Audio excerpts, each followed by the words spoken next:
Hi, എന്തായാലും ഞാൻ പഠിക്കാമല്ലോ, അപ്പോൾ നിങ്ങളെ കൂടി പഠിപ്പിക്കാമെന്ന് വിചാരിച്ചു.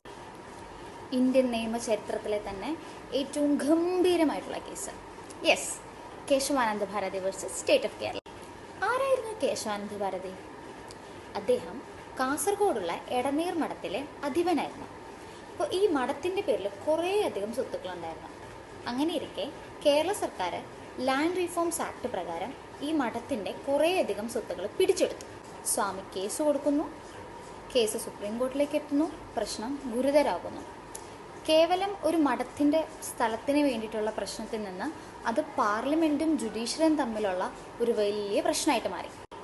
അവിടെ പ്രധാനമായി വന്ന ചോദ്യം, പാർലമെൻറ്റിന് നമ്മുടെ കോൺസ്റ്റിറ്റ്യൂഷൻ അമെൻഡ് ചെയ്യാനുള്ള പവർ എത്രത്തോളം ഉണ്ട് എന്നുള്ളതാണ്.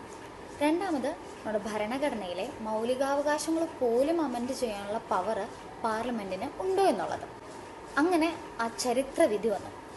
ഇന്ത്യൻ നീതിന്യായ ചരിത്രത്തിൽ തന്നെ ഏറ്റവും വലിയ ബെഞ്ചായിട്ടുള്ള 13 ജഡ്ജിമാരടങ്ങുന്ന ബെഞ്ചാണ് ഈ കേസ് കേട്ടത്.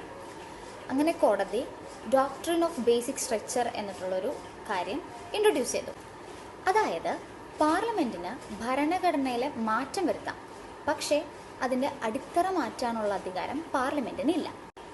ഈ ജനാധിപത്യം, മതേതരത്വമൊക്കെ നമ്മുടെ ഭരണഘടനയുടെ അടിത്തറകളാണ്.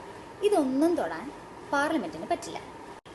സംഭവം സ്വാമിക്ക് ഭൂമിയൊന്നും തിരികെ കിട്ടിയില്ലെങ്കിലും അദ്ദേഹം കാരണം പാർലമെൻറ്റിന് എത്രത്തോളം ഭരണഘടനയിൽ വ്യത്യാസം വരുത്താം എന്നുള്ളതിലൊക്കെ ഒരു തീരുമാനമായി. അപ്പം അത്രയേ ഉള്ളൂ. Bye bye.